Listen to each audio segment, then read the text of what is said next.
memiliki cucu. Apa yang akan ditinggalkan? Harta, benda, kendaraan, rumah, kebun sawit, apapun bentuknya, itu akan ditinggalkan. Jangan sedih terhadap apa yang ditinggalkan. Bahkan agar mereka itu tidak khawatir dan takut, bersedih hati, maka diberi kabar dengan wa basyiru bil jannati allati kuntum tu'adun. Diberi kabar gembira dengan surga. Hal yang akan ditinggalkan di dunia diganti dengan kabar gembira, yaitu berupa surga. Orang istiqomah. Orang istiqomah sebagaimana diringkas di dalam tafsir kafir di dalam hadis tentang ayat tersebut. Kemudian yang dari dalam surah Fussilat ayat 31, nahnu awliya'ukum fil hayatid dunya wa fil akhirah. Jadi kamilah penolong pelindungmu ketika kehidupan berada di kehidupan dunia dan kehidupan akhirat. Di para malaikat tersebut mengabarkan, berkata kepada orang-orang yang beriman, orang mukmin yang mereka mengalami sakaratul maut, menjelang kematiannya, kami adalah teman-teman kalian selama di dunia. Kamilah aulianya. Kami yang membimbing kalian, kami yang meluruskan kalian, dan kami melihara kalian dari perintah Allah. Demikian pula kami akan selalu bersama dalam kehidupan akhirat. Kami menemani rasa kesedihanmu dan kuburmu, dan pada saat sangkakala ditiup, dan kami selamatkan kamu pada hari berbangkit. Kami bawa kamu berlalu menyeberangi sirat, dan kami sampaikan kamu ke surga yang penuh kenikmatan. Luar biasa penjagaan malaikat terhadap orang-orang yang beriman dan istiqomah dengan keimanannya. Ketika di kehidupan dunia itu dijaga, kemudian ketika sakaratul maut, kemudian berada di alam kubur, kemudian ketika ditiup sangkakala, ketika semuanya dibangkitkan di yaumul mahsyar, seluruhnya ditemani ketika melewati sirat sampai diantarkan masuk ke dalam surga. Selamat dari mana? Ini kabar yang gembira. Malaikat yang menjadi pendampingnya, temannya, kawannya, yang membimbingnya. Ketika malaikat membimbingnya, menyertainya, tentunya iblis setan itu menjauh, tidak akan mungkin akan bersama. Maksudnya tetap digoda, tetapi alhamdulillah itu tetap dijaga mereka, orang-orang yang istiqomah, dia beriman kepada Allah Subhanahu wa taala. Kemudian walakum fiha ma tashtahi anfusakum. Di dalamnya kamu memperoleh apa yang kamu inginkan. Tadi diceritakan sedikit cuplikan surga, apa yang diinginkan. Maksudnya di dalam surga kamu memperoleh semua yang kamu pilih dan semua yang kamu inginkan. Memperoleh semua yang tentunya yang sedang dipandang oleh mata dan seluruhnya. Kenikmatan yang tidak pernah terlihat oleh mata, tidak pernah terdengar oleh telinga, dan tidak pernah terbesit dalam hati. Kenikmatan yang begitu tidak ada tandingannya sebenarnya. Apalah perihal satu rahmat dibandingkan 99 rahmat. Satu rahmat di dunia ini Allah turunkan untuk seluruh makhluknya. Bahkan hewan yang buas untuk menyusui anaknya dari satu rahmat. Orang kafir dapat orang beriman, mulai dari Nabi Adam sampai makhluk yang terakhir, seluruhnya hewan-hewan berhubungan dengan satu rahmat yang Allah turunkan di dunia. Lalu 99 rahmat Allah simpan untuk kenikmatan di dalam surga. Satu nikmat, bayangkan kenikmatan yang dirasakan oleh makhluk Allah. Bagaimana dengan ke-99 nikmat yang Allah sediakan bagi penduduk surga di akhirat kelak. Luar biasa bagaimana luasnya rahmat Allah, luasnya balasan Allah, banyaknya yang tidak seharusnya kita malu kalau dengan maksiat yang kita lakukan, pembangkangan yang kita lakukan kepada Allah, lalai yang kita kepada Allah, dengan apa yang Allah janjikan dengan kabar gembira berupa surga, malu kita sebenarnya. Tapi insya Allah nanti disinggung di hadis yang kedua itu, bahwasanya kita itu tidak masuk surga karena amal kita, tetapi karena karunia rahmat Allah Subhanahu wa taala. Kemudian di ayat tersebut, ayat berikutnya, nuzulan min ghafurur rahim. sebagai hidangan bagimu yang diturunkan bagimu dari Rabb yang Maha Pengampun lagi Maha Penyayang. Jadi suatu jamuan, ya, bagaimana jamuan ibarat kamu jamuan, bagaimana seseorang yang akan mendatangi rumah kita jamu, tamu, memuliakan tamu. Ini Allah menjanjikan kepada hambanya yang istiqomah dalam keimanan, tentunya jamuan yang buka surga dengan kenikmatan yang abadi. Kemudian anugerah dan pemberian nikmat dari Allah yang Maha Pengampun akan semua dosa. Jadi semua dosa Allah ampuni jika bertobat. Hatta dosa syirik Allah akan ampuni. Jadi qul ya ibadiyalladzina asrafu ala anfusihim la taqnatu min rahmatillah.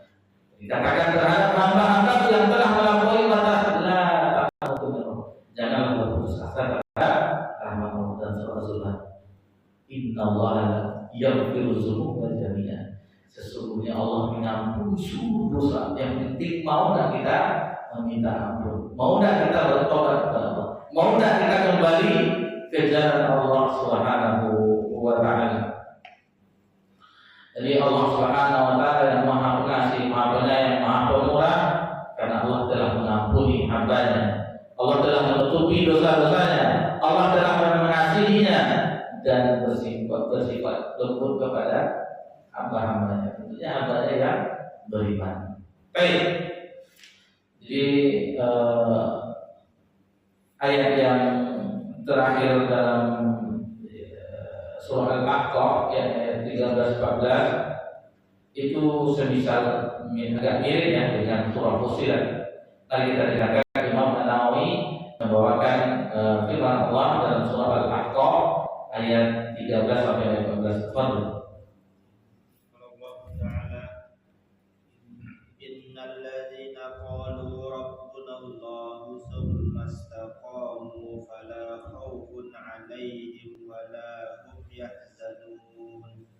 Ulaika ashabul jannati khalidaini fiha ashabul jannati khalidina fiha jazaa'an bima kanu ya'malun.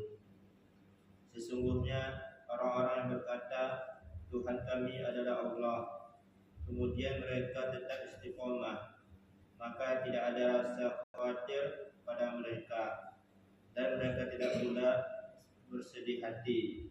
Mereka itulah para penghuni surga kekal di dalamnya sebagai balasan atas apa yang mereka kerjakan. Al-Ahqaf ayat 13-14. Jadi tadi sudah senada ya dengan ayat sebelum dalam surah Fussilat ayat 30 sampai ayat 32 yang sudah kita bahas tadi. Itu senada dengan ayat ini dalam surah Al-Ahqaf ayat 13 sampai inilah 3 ayat atau 3 tempat di dalam Al-Quran Karim yang dibawakan oleh Imam Nawawi. Sebenarnya masih ada di ayat-ayat yang lain, tetapi Imam Nawawi membawakan 3 ini dalam kitabnya Riyadhus Shalihin. Ada pun hadis yang beliau bawakan di bab yang ke-8 ini, bab istiqomah, ada 2 hadis. Hadis 86 atau 7 dari Abu Amr atau Abu Amrah Sufyan bin Abdullah radhiyallahu anhu, dan hadis dari Abu Hurairah. Yang kedua hadis ini terdapat di dalam Sahih Muslim. Mari kita dengarkan. Dari Abu Amr ada juga yang mengatakan Abu Amrah Sufyan bin Abdullah radhiyallahu anhu, beliau berkata, "Qultu ya Rasulullah, qul li fil Islami qawlan la as'alu anhu ahadan ghairak." Qala qul amantu billahi tsumma istaqim. Aku berkata, wahai Rasulullah, katakanlah kepadaku satu perkataan yang aku tidak akan menanyakannya kepada siapapun selain Anda. Beliau menjawab, ucapkanlah aku beriman kepada Allah, kemudian istiqomahlah. Diriwayatkan oleh Muslim. Jadi alhamdulillah di sini telah kita pelajari ya. Ketika kita membahas mata hadis Al-Arba'in An-Nawawiyah, terdapat di sini. Di sini untuk kita bilang bahwasanya ini salah satu hadis tapi luar biasa ya. Suatu hal yang di dalam Islam bertanya langsung kepada Rasulullah dan tidak menanyakan kecuali hanya kepada Rasulullah. Ini tadi apa nasihat Nabi SAW? Qul, katakanlah amantu billah tsumma istaqim. Katakanlah aku beriman kepada Allah tsumma istaqim, kemudian istiqomah. Ini termasuk jawami'ul kalim, hal yang kalimat yang pendek tetapi makna yang luas. Kan pendek. Apakah Nabi berbeli menasihati sahabat? Tidak. Ini bagaimana Nabi SAW? Karena Nabi kalimat nubuah yang beliau bawakan itu tidak panjang sebagaimana ulasan kita dalam kajian. Yang pendek-pendek tetapi dipahami. Ada yang minta nasihat kepada Nabi. Apa nasihat Nabi? Di hadis masih di dalam Al-Quran namanya la tamdom. Ulang lagi la tamdom. Berapa kali? 3 kali la tamdom. Jangan marah, jangan marah. Pendek kan? Kalau kita kan panjang, boleh, tapi tak lupa pula fatwa ulama tapi Nabi itulah Nabi SAW jawab yang kalimat yang sangat ringkas tetapi memiliki makna yang luas dan mudah dipahami. Alhamdulillah tsumma istaqim. Katakanlah aku beriman kepada Allah kemudian istiqomah dalam keimanan kepada Allah Subhanahu wa taala. Jadi kalau sudah mantap keimanan seseorang di dalam beriman kepada Allah, maka rukun iman berikutnya itu menyertai. Rukun iman berikutnya itu menyertai. Dan bukti seseorang itu keimanannya itu terhadap rukun iman sebenarnya itu benar-benar itu di rukun iman yang keenam. Qada dan qadar. Ketika ada musibah, ketika yang lainnya bagaimana iman? Adakah disandarkan kepada Allah bahwa kita ditakdirkan Allah 50.000 tahun sebelum diciptakan yang lain? Sudah tertulis dalam mahfuz. Ini banyak orang yang ketika diberikan musibah sesuatu hal besarnya diambil oleh Allah, orang yang dicintainya lalu marah kepada Allah, marah kepada takdir, lalu diambil hartanya dan seterusnya membuat dia bangkrut, marah kepada Allah dan seterusnya. Ini banyak yang demikian. Sementara hal tersebut sudah ditakdirkan oleh Allah Subhanahu wa taala. Jadi qadar itu telah tertulis qadar inna kulla syai'in khalaqnahu qadar dan surah Qamar. Adapun qadar itu yang kepastiannya ditetapkan. Sudah tertulis perbuatannya itu adalah qadar. Qadar dahulu yaitu yang tertulis dalam mahfuz, adapun aksinya, amalannya, kejadiannya itu adalah qadar. Qadi ditetapkan. Makanya qadi yang diputuskan oleh qadi mahkamah. Karena orang apa maksudnya qadar dan qadar? Itu yang dijelaskan oleh para ulama kita. Baik. Kita ulang kembali buah dari hadis ini yang itu apa pelajaran dari sahabat ini Abu Amrah atau Muhammad Sufyan bin Abdullah As-Saqafi kalau tidak salah, ada yang kalau tidak salah pakai As-Saqafi ya. Sufyan bin Abdullah As-Saqafi. Ada yang katakan Al-Bayan Nawawi ya. Kalau tidak salah pakai As-Saqafi kalau tidak salah. Jadi beliau perhatikan bagaimana sahabat itu bertanya yaitu segala sesuatu yang mencakup kebaikan. Pertanyaan para sahabat itu bergengsi. Ya Rasulullah, qulni ya Allah tunjukkan kepadaku amalan yang akan memasukkan ke dalam surga dan menjauhkan aku dari neraka. Ya Rasulullah, man amalan afdal atau apa Rasulullah? Ya Rasulullah, apa amalan yang paling afdal? Nah, jadi pertanyaan yang berbobot. Bukan seperti kita pertanyaan yang terkadang hal yang tidak mungkin.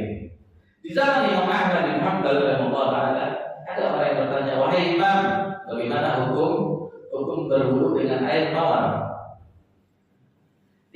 Ada zaman ada ahli negeri yang lain.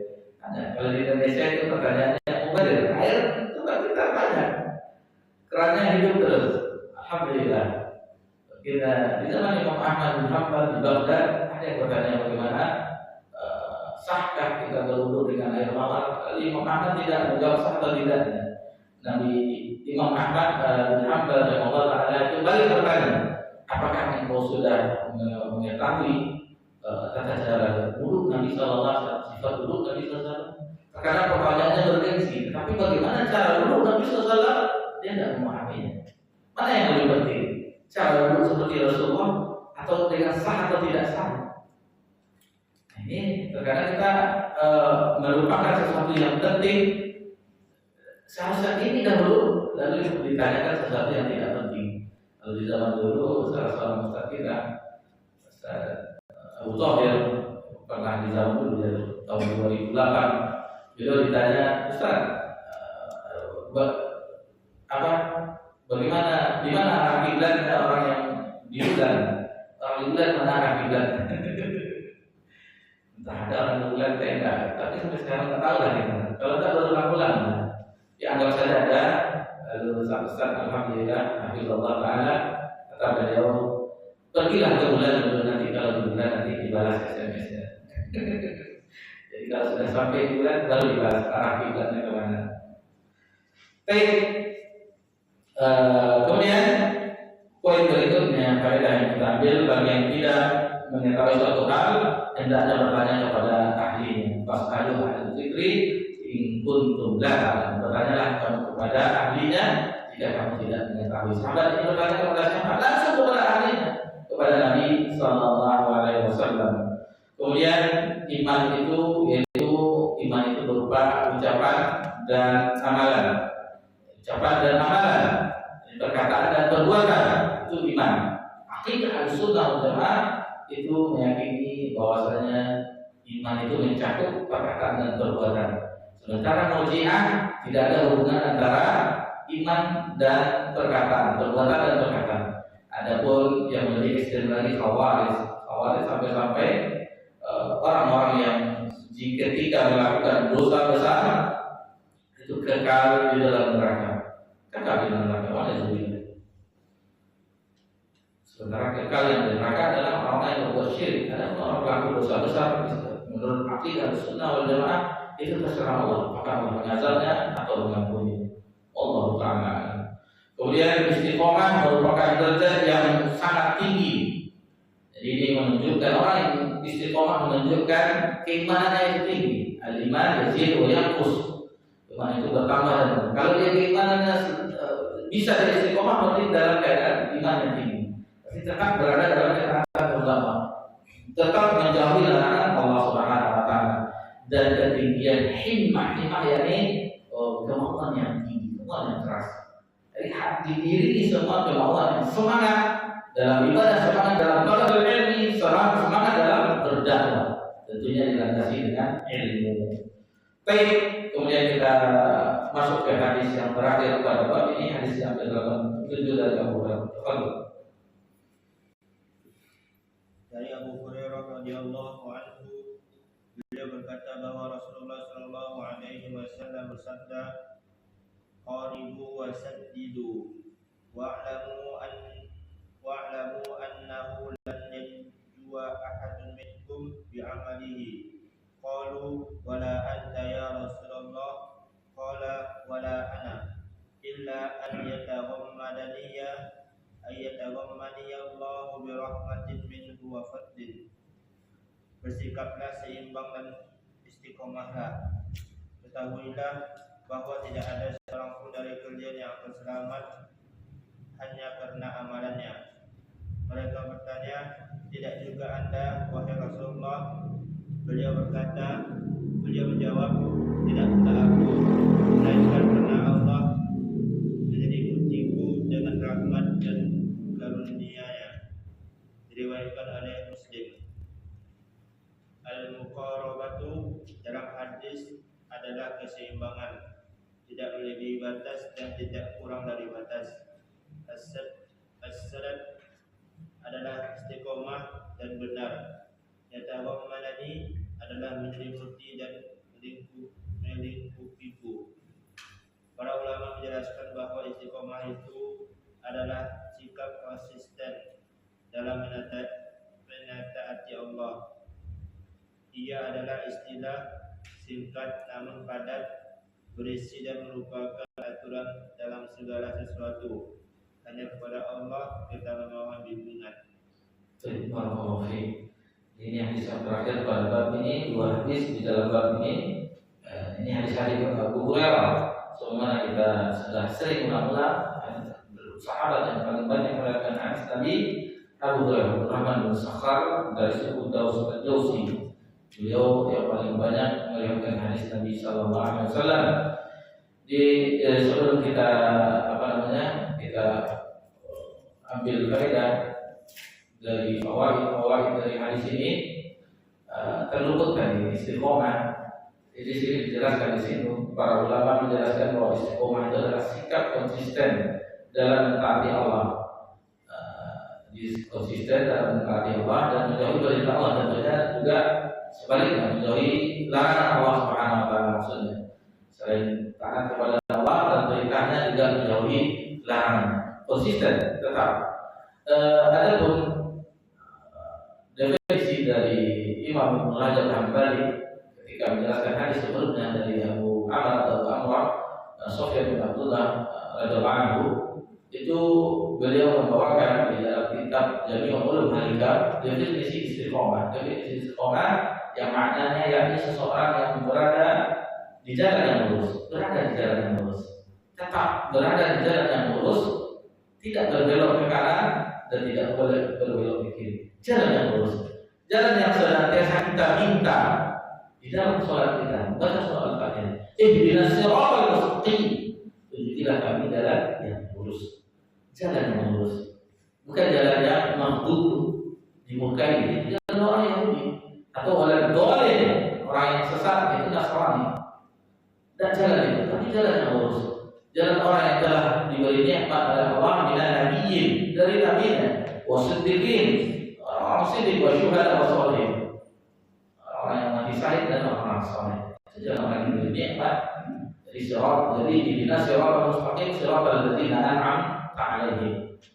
Dalam ayat apa ya? Dalam surah apa?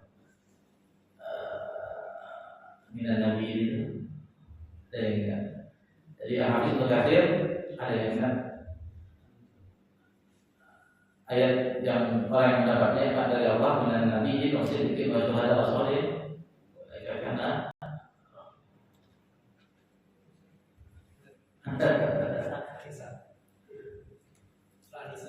Surah Nisa ayat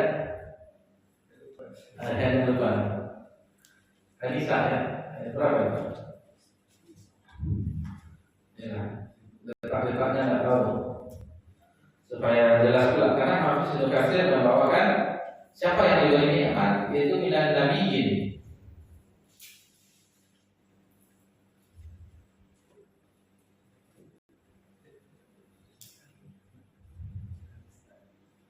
Ayatnya nggak tahu ya.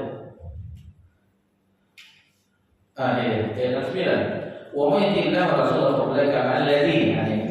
Barang siapa yang taat kepada Allah dan Rasulnya, faulaika ma'al ladzina an'ama Allah 'alaihim. Jadi siratal ladzina an'amta 'alaihim. Apa yang kita membawakan ayat di dalam surah An-Nisa ayat 69, yaitu siapa faulaika ma'al ladzina an'ama Allah 'alaihim minan nabiyyin wasiddiqin wa syuhada wa sholihin wa hasuna ulaika rafiqa. Jadi para nabi, para siddiqin, syuhada, dan itulah teman-teman yang baik di akhirat. Jangan sampai pilih teman yang lain. Jangan pilih Fir'aun sebagai teman. Jangan pilih orang-orang yang dilaknat oleh Allah menjadi teman di akhirat. Tapi para nabi, siddiqin, syuhada, dan sholihin. Kemudian beberapa penafsiran dibawakan oleh Hafiz Ibnu Katsir. Siratal mustaqim, jalan yang lurus adalah Islam.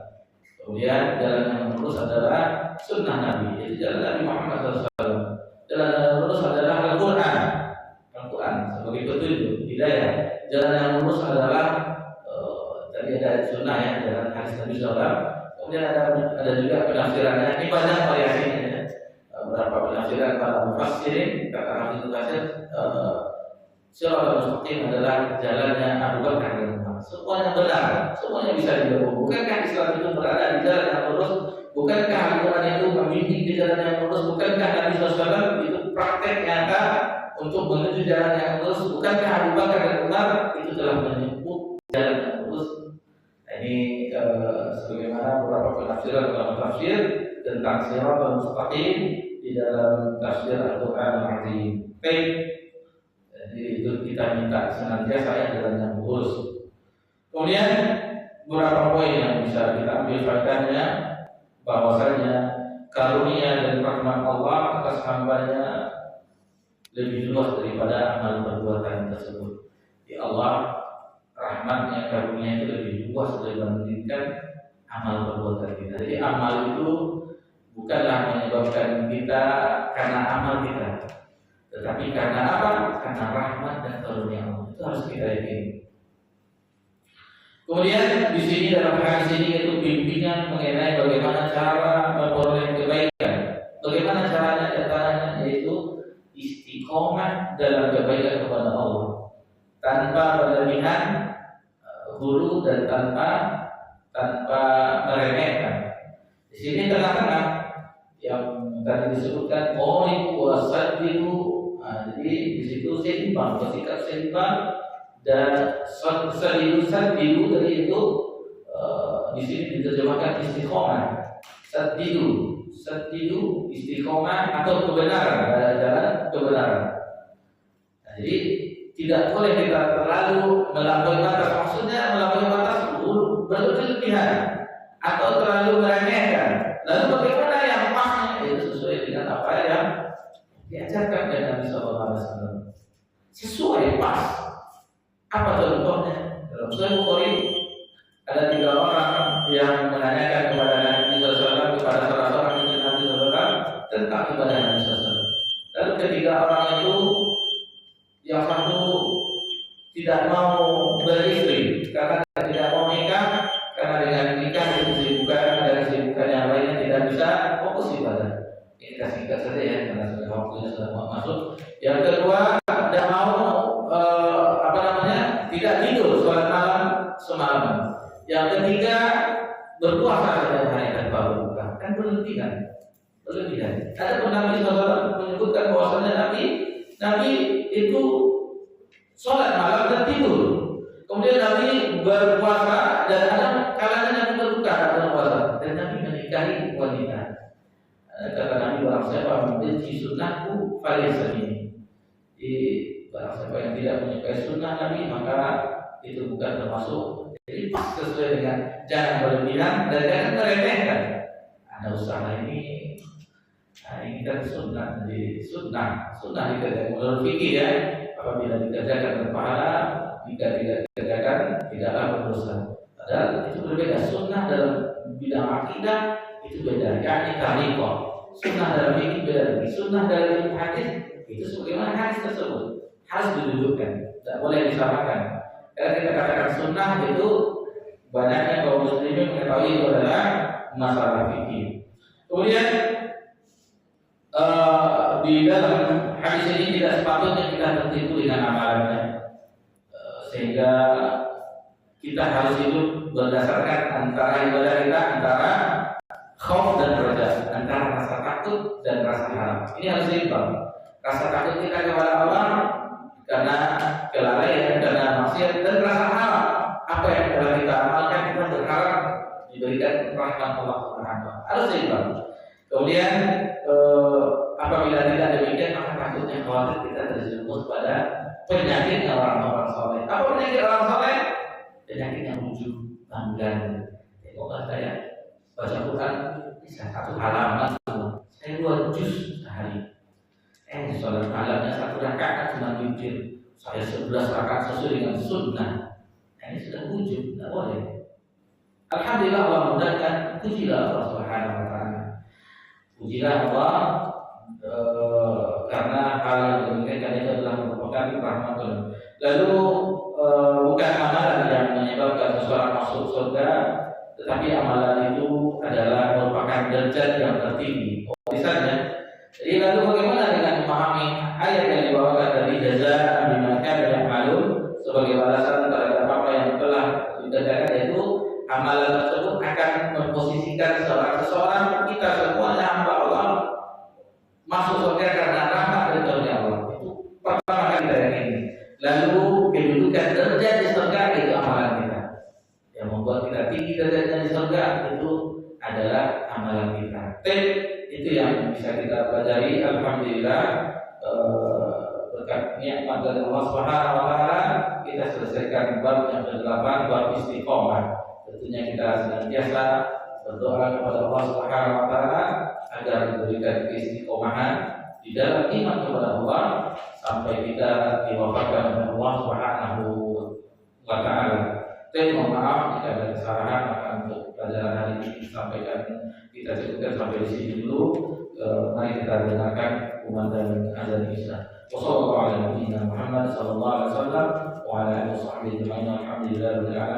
Wassalamualaikum warahmatullahi wabarakatuh.